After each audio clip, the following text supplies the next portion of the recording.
Hi guys, so this is me with all of my first lot of seeds that I've sown this year.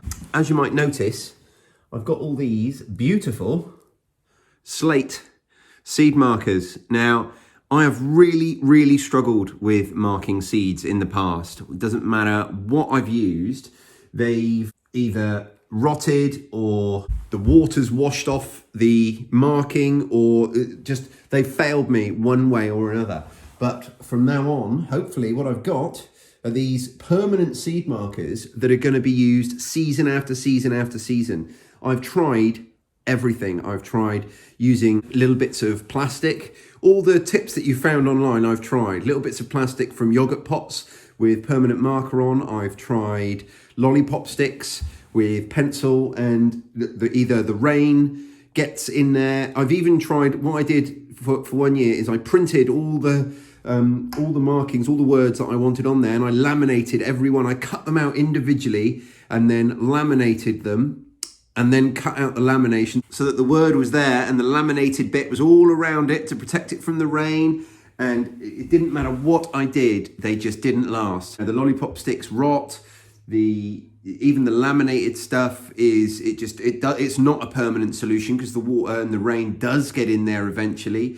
The yogurt pots, I just couldn't get it to work, even with a really good permanent marker, to stay marked in the elements for more than a season. So hopefully now what I've got is a permanent solution, and you will see if you go online to try and buy these, you'll see that they can actually be really quite expensive.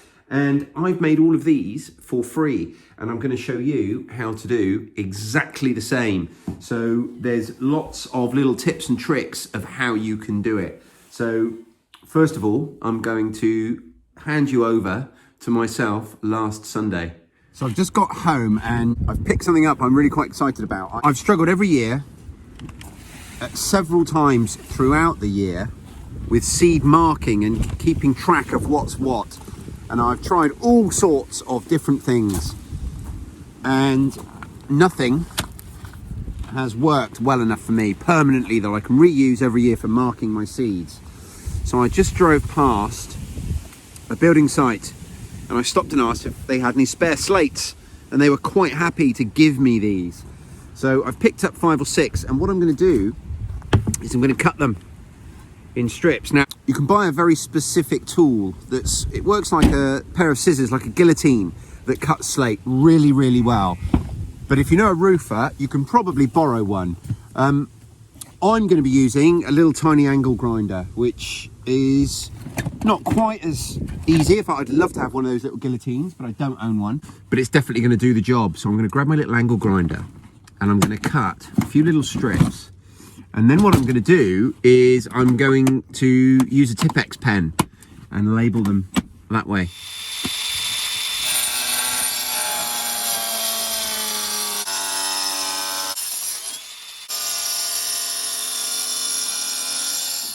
Hey, back to present day me. I promised you I was going to show you how to do them for free, and I am. I'm going to give you all the tips. So this is from just a couple of pieces of slate. And once you get them in strips like this, so first thing to say, actually, you'll notice that after the first couple, I changed the way I was cutting them, and I'm cutting them lengthways. They work much better. They're much less brittle this way. They're less prone to snapping. But once you get them this way, you can quite easily snap them into the length that you want them. Cut lengthways, that's the first thing. But how do you get hold of them for free? Well, there's so many options, and it's really easy. So bricklayers use pieces of slate, pieces of broken slate all the time. When they're putting a lintel in over a doorway or a window, we use them to pack the gap, because the way slate is naturally formed, it's incredibly strong under compression. So we use them to poke in and fill any little gaps where we're looking to take weight, take that pressure. So as a result, bricklayers will be used to this. They will know what I'm about to tell you.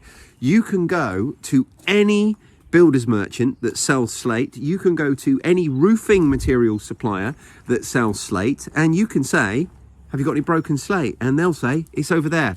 And, you know, this is 9 times out of 10. Occasionally one won't have any, but generally speaking, slates break all the time. through the moving and storing process. So any builder's yard that stocks slate is going to have broken slates that they come across, and they save them, they put them in a pile for the bricklayers and anyone else who might need some broken slate, and they're quite happy for you to take it. It's of no value to them. It's just like when I collect my pig feed from the fruit and vegetable shops. You're doing them a favour. So there's that. You could also ask a roofer. Roofers are in exactly the same position. Anyone that deals with slate as part of their day-to-day business is going to have broken slates that they need to get rid of. So all you need to do is ask, and it's really, really easy to find these places. So that's how you get a hold of the slate. Next thing is cutting it. So as for the cutting, now, like I said, I have a little 4-inch grinder. I've got it anyway. I use it for work. So that's how I did it. But again, much like the slate, you can actually just find someone and ask the question. It's really easy because roofers, they're like literally a pair of scissors, and a roofer genuinely is not going to mind if you just rock up onto a building site. And, well, probably not a big building site these days because of health and safety. You're going to struggle to get on there unless you're wearing your full PPE, your hard hat and your Visi vest and your steel toe-cap boots and everything else. But if you find a single house that's being built or an extension that's being built and there's a roofer there, and it's not hard, you know, if I didn't have the cutter, this is exactly what I would have done. I would have just driven around until I found a little extension being built with a roofer on site. And I would have pulled up and I would have had my slates in the car and I would have said, "Excuse me, mate, do you mind if I just quickly borrow your slate cutters? I just need to cut some slate." And he's going to say, "No, I don't mind at all." It's like asking your neighbour to borrow a pair of scissors.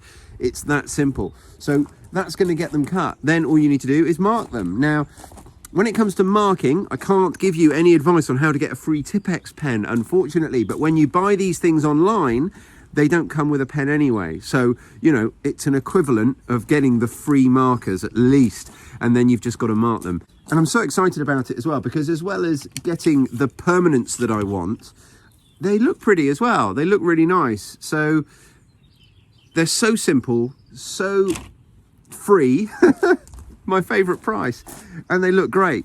And that's how you're going to get them. Now, you can find Tipp-Ex pens or equivalents online for pennies as well, so you don't need to spend a fortune on those. I just think for a permanent solution, I can't look past them. I can't see past this idea for a free permanent solution. So the last thing I want to add is just to say, if you aren't going to do this, but if you are going to buy some, if you're going to buy your own, then I would urge you to buy them from somewhere like Etsy, somewhere where there is an artisanal guy or girl just like me who's trying to make a living doing this kind of stuff, rather than buying them from a garden centre or somewhere else. You're probably going to find them around the same money. It might cost you a few pence more for the postage on Etsy, but try and support someone who's doing something similar to you want to do, because you're going to appreciate it down the line when people want to support you. So that's my advice if you're going to buy some, but my real advice is to make your own and do it for free. If you find these videos valuable, there's several ways you can support them, and the main ones are to subscribe to our channel. Make sure you like this video. If you've watched this far, then you've probably got some value out of it, so please do press that thumbs up. Leave me a comment down below. Let me know what you think. Is there something I've missed from this story?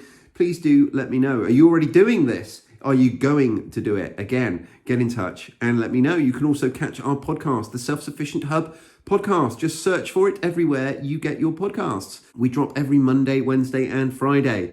With that, I'll thank you again for watching, and I'll speak to you guys really soon.